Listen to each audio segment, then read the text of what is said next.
4절에서 28절까지의 말씀입니다. 창세기 32장 24절부터 18절까지의 말씀입니다. 자, 우리 찾으셨으면 다 같이 큰 소리로 한번 같이 읽어볼까요? 읽겠습니다. 야곱은 홀로 남았더니 어떤 사람이 날이 새도록 야곱과 씨름하다가 자기가 야곱을 이기지 못함을 보고 그가 야곱의 허벅지 관절을 치매 야곱의 허벅지 관절이 그 사람과 씨름할 때에 어긋났더라. 그가 이르되 날이 새려하니 나로 가게 하라. 야곱이 이르되 당신이 내게 축복하지 아니하면 가게 하지 아니하겠나이다. 그 사람이 그에게 이르되 내 이름이 무엇이냐? 그가 이르되 야곱이니이다. 그가 이르되 내 이름을 다시는 야곱이라 부를 것이 아니요 이스라엘이라 부를 것이니 이는 내가 하나님과 및 사람들과 겨루어 이겼음이니라. 야곱이 청하여 이르되 당신의 죄송합니다. 29절을 제가 읽었네요. 아멘. 경영학과 리더십 부분에 있어서 세계의 최고라고 불리는 사람들이 있습니다. 예전에 제가 잠깐 경영학에 좀 관심이 있어서 이런 사람들의 이제 책을 좀 모으기도 하고 많이 보기도 하고 이 사람들의 강연을 많이 듣기도 했는데 몇 사람 한번 소개해보고자 합니다. 현대 경영학을 창시한 학자이자 현대 경영학의 아버지라고 불리는 피터 드러커라는 사람이 있죠. 또한 성형외과 의사로 재직하다가 사람들이 진정으로 원하는 것은 외모를 바꾸는 것이 아니라 내면을 바꿔야 된다. 그래서 마음의 성형수술이라고 하는 프로그램을 개발했던 맥스웰 몰츠, 또한 GE의 최연소 회장이자 뉴욕타임즈와 워렌 버핏이 인정한 CEO들이 가장 닮고 싶어하는 리더 잭 웰치, 현존하는 최고의 경영 사상가이자 최고의 베스트셀러 작가, 신경제시대 최고의 경영서적이라고 평가받는 굿 투 그레이트의 저자 짐 콜린스, 그리고 아시아 최고 자산가 마윈. 저 이들의 강연과 이 책을 보면서 제가 보니까 공통점이 하나 있더라고요. 그 공통점이 뭘까? 그것은 바로 변화하는 사람이었다라는 것입니다. 취향에 따라서 조금씩 표현은 다르더라고요. 표현은 다른데 모두 바뀌어야 성공한다라는 메시지를 주고 있더라고요. 생각을 바꿔라, 말을 바꿔라, 습관을 바꿔라. 이 시대를 지배하고 있는 핫한 키워드 중에 하나가 뭘까 이렇게 곰곰이 생각해 보니까 여러분들 많이 들어보셨을 거예요. 패러다임 시프트라는 얘기 많이 들어보셨죠? 예. 우리에게 익숙하지 않은 직업이지만 그 과학사학자이자 철학자였던 토마스 쿤이라는 사람이 처음으로 사용한 단어인데요. 이 용어가 처음에는 그 과학의 영역에서만 사용되었던 용어였습니다.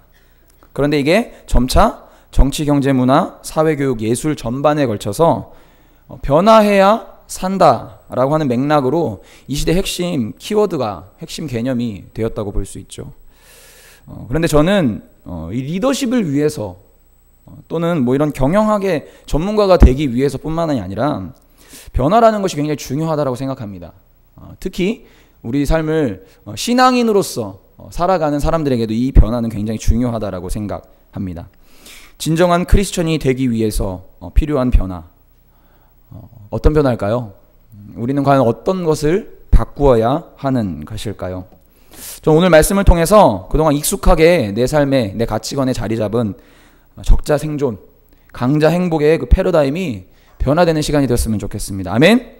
우리 옆 사람에게 한번 인사했으면 좋겠습니다. 분명히 졌는데, 의아하시죠? 예, 분명히 졌는데 오늘 말씀의 제목입니다.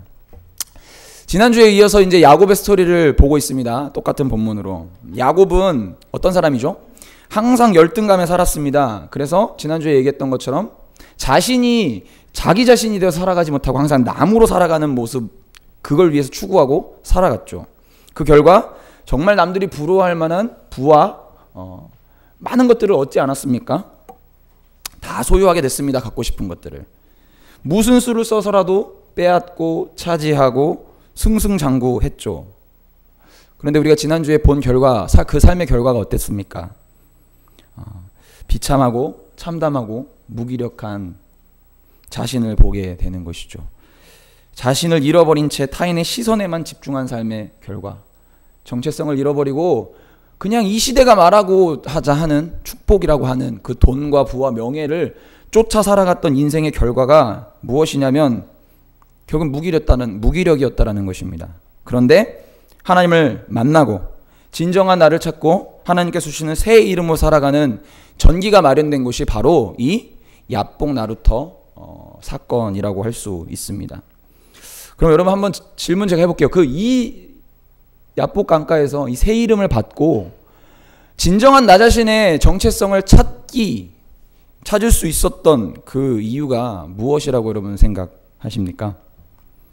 저는 그렇게 생각해요. 이 야복 강가에서 천사와 씨름하면서 정말 중요한 사실, 지금까지 삶 가운데에 신앙생활 가운데 잊고 있었던 사실을 깨달았기 때문에 저는 이러한 은혜가 있었다라고 생각합니다.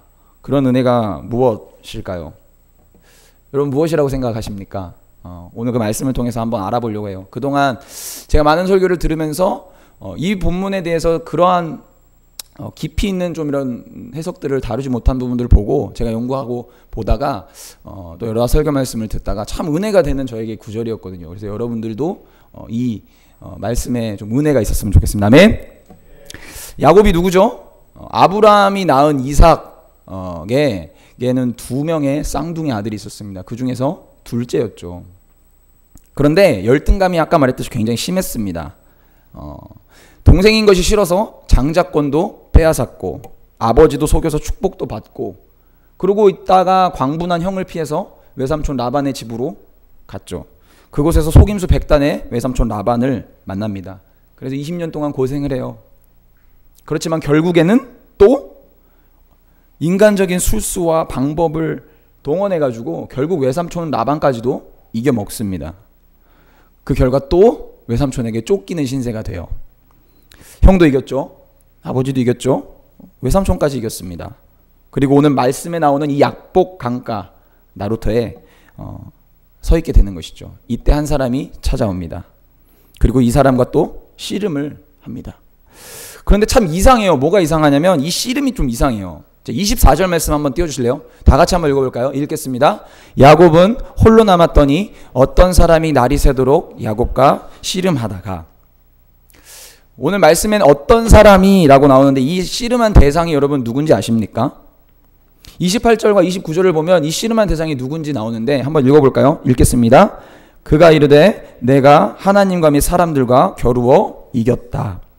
30절 읽겠습니다. 그러므로 야곱이 그곳의 이름을 뭐라고 했습니까? 브니엘이라 했고 그가 이르기를 내가 하나님과 대면하여 보았다. 야곱이 씨름했던 사람이 하나님이라고 고백하고 있는 것이죠. 호세아서의 말씀 보니까 이 장면에 대해서 이렇게 얘기를 하고 있더라고요. 12장 3절 4절 우리 다 같이 한 번 더 읽겠습니다. 시작. 야곱은 모태에서 그의 형의 발꿈치를 잡았고 또 천사와 겨루어 이기고. 자, 야곱이 누구랑 씨름했다고 나옵니까? 바로 하나님이 보낸 천사 혹은 하나님이 보낸 천사 혹은 하나님이라고 이야기할 수 있겠죠.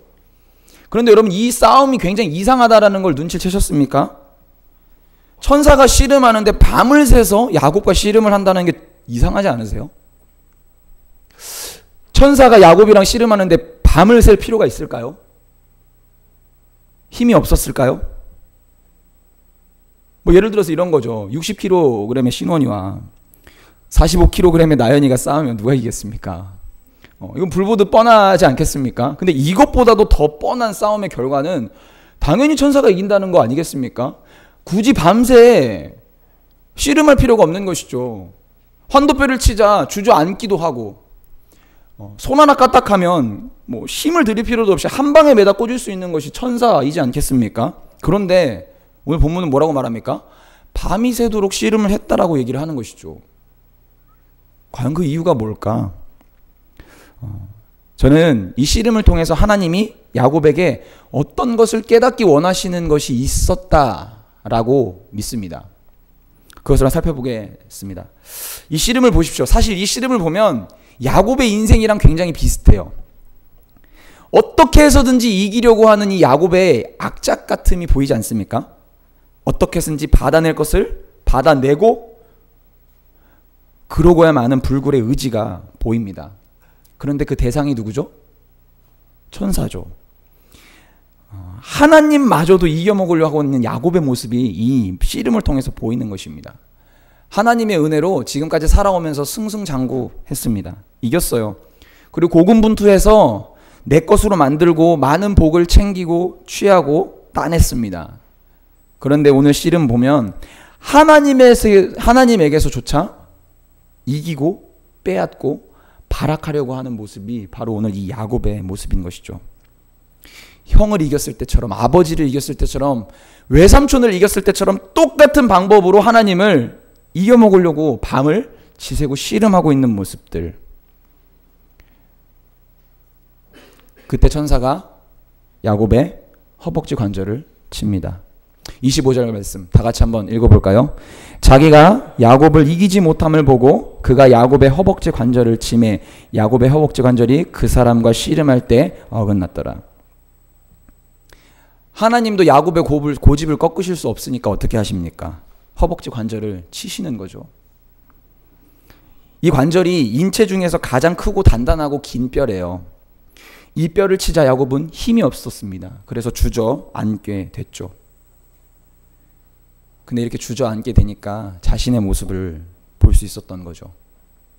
지금까지는 무슨 방법을 써서라도 이겨왔고 거짓말하고 속이고 수단과 방법을 가리지 않고 빼어서라도 내가 이겼었는데 더 이상 힘을 쓸 수 없게 되자 깨닫는 것입니다. 무엇을 깨닫습니까?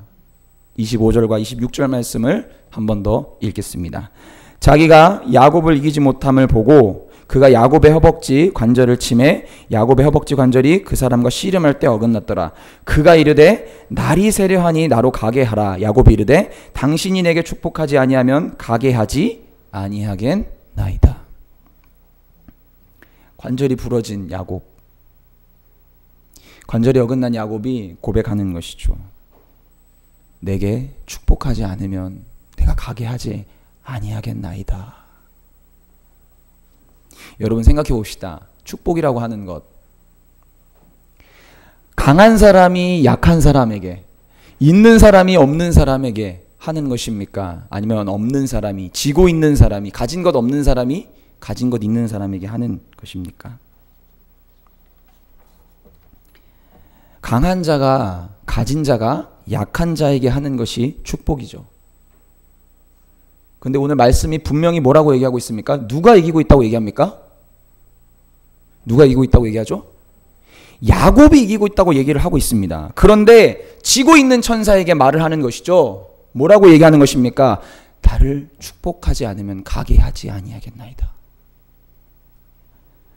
무엇을 말하는 것입니까? 야곱은 지금까지 모든 싸움에서 이겼습니다. 하나님 덕분에 이겼죠. 그리고 천사와의 씨름까지도 이기고 있습니다. 밤이 새도록 버텨서 이제 다 이겼다고 생각한 싸움인데 허벅지 관절을 치자 주저앉습니다. 그리고 그제서야 초라하고 무기력한 자기 자신을 보게 되는 것이죠. 그때서야 깨닫게 됩니다. 내가 지금 씨름하는 이 대상은 내가 싸워서 이기고 눌러야 할 대상이 아니라 간구하고 울고 의지해야 할 대상이구나. 여기서 야곱은 삶의 방식을 바꿉니다. 지금까지는 이겨서 얻는 삶을 살았지만 이제부터는 져서 이기고 울고 불고 간구하고 기도하며 하나님의 은혜를 얻는 자로 바뀌게 된다는 것입니다. 이것이 분이엘 사건의 핵심인 것입니다. 호세아 말씀 12장 3절 말씀에 보면 3절 4절 말씀에 보면 다 같이 읽어볼까요? 야곱은 모태에서 그의 형의 발 뒤꿈치를 잡았고 또 힘으로는 하나님과 겨루되 천사와 겨루어 이기고 그 뒤에 구절이 중요합니다. 울며 그에게 간구하였다. 뭐라고 말합니까? 천사와 싸워 울며 그에게 간구했다. 이기는데. 이기는 삶의 방식이 바뀌어버린 것입니다. 이 본문이 말하는 핵심은 야곱이 하나님과 싸움하고 씨름해서 결국 하나님을 이기고야 말아서 하나님께서 항복하셔서 야곱에게 복을 주는 것이 아니라 이 압박강가에서의 싸움을 통해서 그 상대가 내가 이겨야 할 대상이 아니라 내가 무릎 꿇고 간구하고 기다리고 의지해서 그 하나님의 은혜를 구할 때에 그 하나님의 은혜를 얻게 되는 것이구나 라는 것을 깨닫게 되는,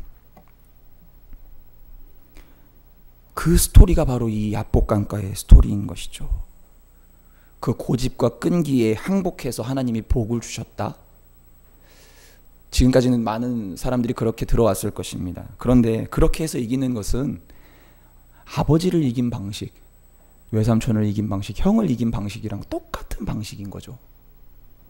그렇게 해서 이기는 것은 새로운 방식이 아닙니다. 분이엘 사건 이후로 야곱은 어떻습니까? 속을지언정 속지 않습니다. 자기 자식들에게 속을지언정 속지 않죠. 제일 사랑하는 자식 요셉, 그 형제들이 어떡합니까? 죽이려고 음모를 꾸미고 아버지를 속이죠. 속긴 하지만 속지 않습니다. 속이지 않습니다. 빼앗고 복종시키고 따내는 삶을 살아갔던 야곱이 이제는 주는 삶으로, 복을 쟁취하는 삶이 아니라 복을 나누는 삶으로 살아내는 귀한 패러다임 시프트가 일어나게 되는 것이죠. 여러분, 진정한 복이 무엇입니까? 많이 소유하는 것입니까? 내가 바라고 원하는 권력과 명예와 물질을 소유하는 것이, 그것이 진정한 복입니까? 지금까지 야곱은 어떻게든 복을 받아내고야 마는 사람이었지만 다른 사람을 복되게 하는 사람은 아니었죠. 그래서 만나는 사람마다 원수를 만들지 않습니까? 그런데 그 이후의 삶은 어떻습니까? 뺏지 않고 주께 간구합니다.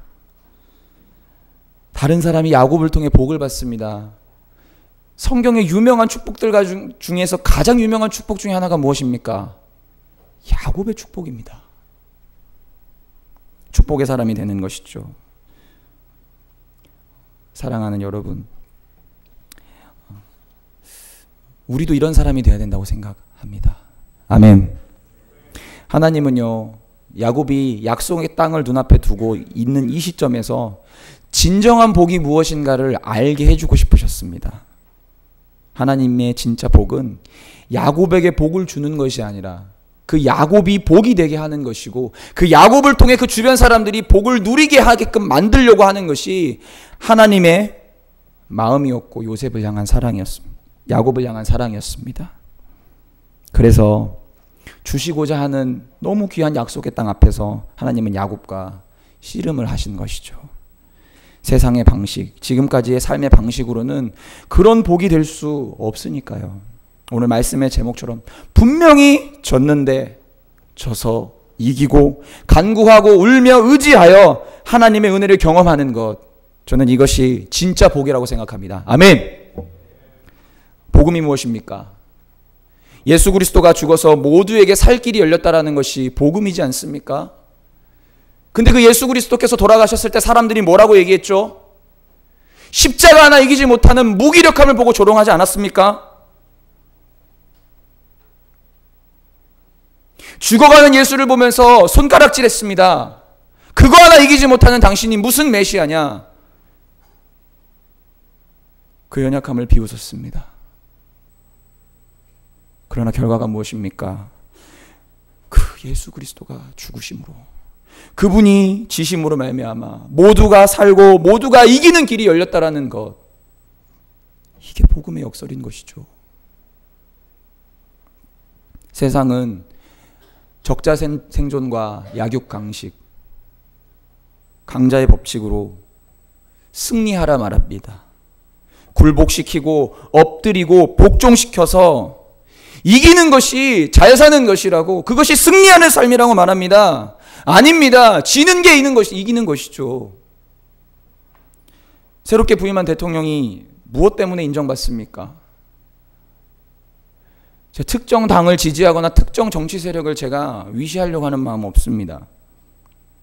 그 인정받는 이유가 무엇입니까? 인권을 위해서 싸우고 감옥에 갔다 오고, 불쌍한 사람들 돈 안 받고 변호해주고, 권력을 내려놓고 원형 테이블에 앉아서 회의를 진행하고, 다 무슨 얘기입니까? 져서 이기는 방법으로 살아가는 때에 그것이 아름답다고 이야기하는 것이지 않습니까? 우리는 그리스도임에도 불구하고 끊임없이 이기려고만 하는 야곱의 삶을 살아가고 있습니다. 우리 민족을 보십시오. 하나님을 믿었습니다. 하나님을 믿어서 부유해졌습니다. 복도 받았습니다. 물질도 받았죠. 여러분 아십니까? 명예와 권력도 받았다라는 사실을요. 대통령 중에 5명을 제외한 나머지가 다 크리스찬이랍니다. 그 중에 3명은 장로님이십니다. 국회의원의 70%가 교회를 다닌다고 합니다. 예수를 믿는다고 합니다. 그러나 어디에 그 영향력이 있습니까? 이 땅의 그리스도인이 존경받지 못하고 개독교라는 칭호를 받는 이유가 무엇입니까?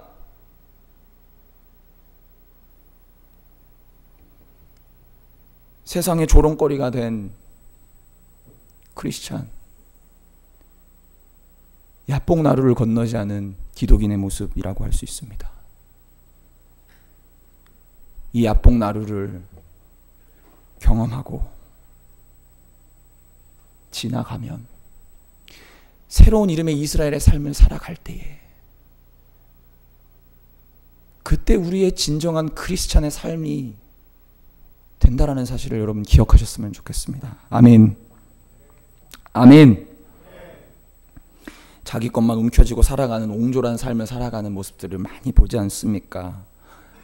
그런데요, 많은 것을 가졌지만 아무런 영향력이 없어요. 아무도 변화시키지 못합니다.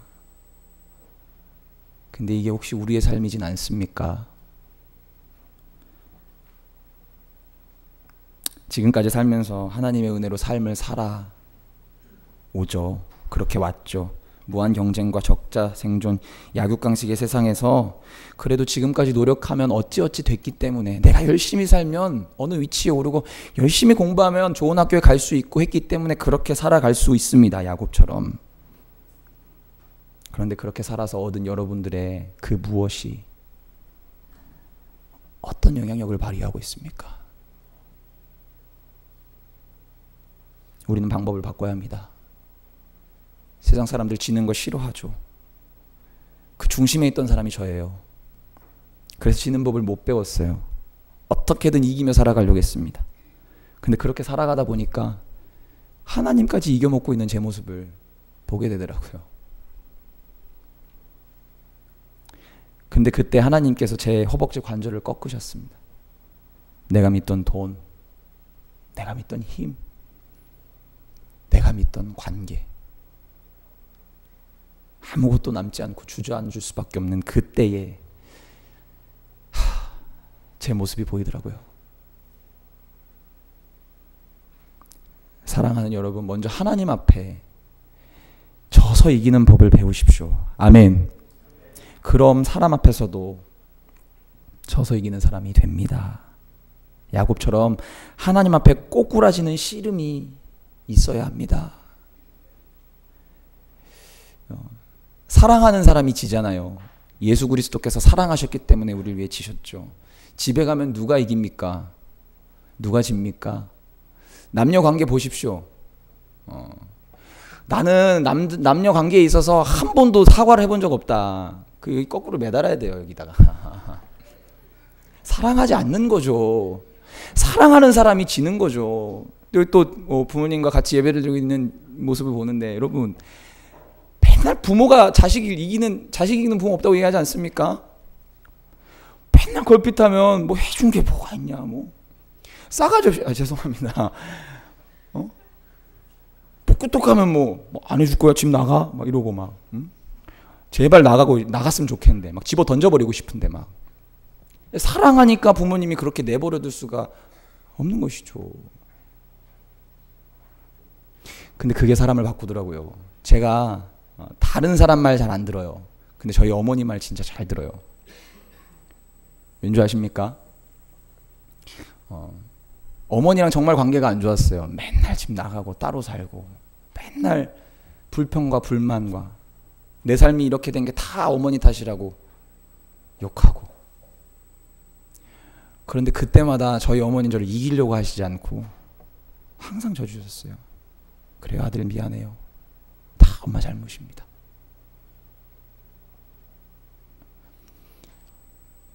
근데 지금은 어머니가 어떤 부분들에서 조금 큰 소리를 내려고 하시면 큰 소리를 내시지 않는데 제가 너무 무서워요. 제가 사람 무섭지 않거든요. 별로 무서워하는 사람이 없어요, 제가. 근데 무서워요. 우리 어머니가 화를 내면 무서워요. 힘이 제가 약해서 그럴까요? 제가 힘이 세서. 어머니보다 훨씬 세죠. 싸움하면 제가 이길 자신 있어요, 어머니. 싸우지 않습니다. 오해하지 마십시오. 패류는 아닙니다. 네. 그렇지만 이길 수가 없어요. 왜요? 사랑으로 지는 걸 경험하니까.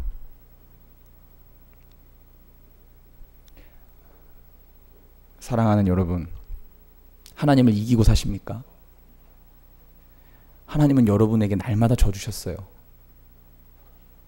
그런데 여러분 기억하십시오. 인생 가운데 절대 이겨서는 안 되는 싸움이 있습니다. 다른 것에서 이길 수 있어요. 그게 우리 마음이니까요. 그러나 하나님과의 씨름에선 여러분 당당하게 지시길 바랍니다. 아멘. 이겨서는 안 되는 싸움인 것이죠. 사랑하는 여러분, 저는 그래서 이번 수련회를 여러분들 꼭 가셨으면 좋겠어요.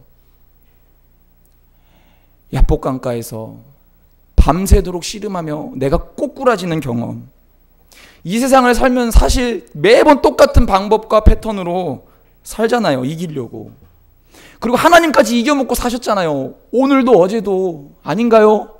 제 삶을 보면 그래요. 어제도 그랬고 오늘도 그렇고 하나님을 이기면서 살아가려고 하는 제 마음 가운데에 그 죄악됨. 그런데 우리 진지하게 하나님과 씨름할 수 있는 기회가 바로 이 수련회지 않겠습니까? 여러분 살아가면서 진지하게 하나님과 이렇게 밤새도록 씨름할 수 있는 기회가 언제가 있으세요? 바쁘시잖아요. 없으시잖아요. 이건 절호의 기회인 거예요. 이기는 씨름하려고 하는 것이 아니라 하나님 앞에 나의 뜻을 굴복시키고 복종해서 정말 그분의 새 주시는 이름을 받는 수 있는 너무나도 좋은 기회인 것이죠. 사랑하는 여러분, 치열한 삶을 잠시 보류하시고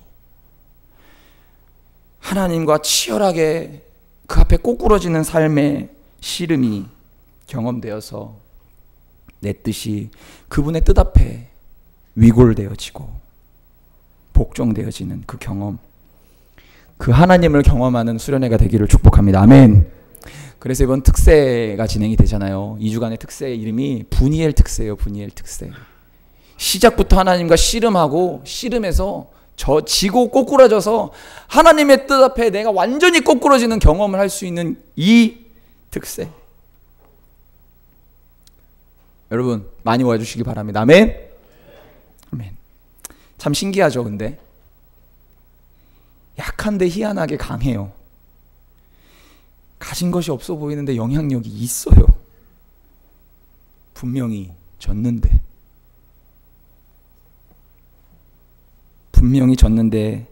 진 것 같지 않는 삶, 여러분의 삶이 되길 소망합니다. 아멘.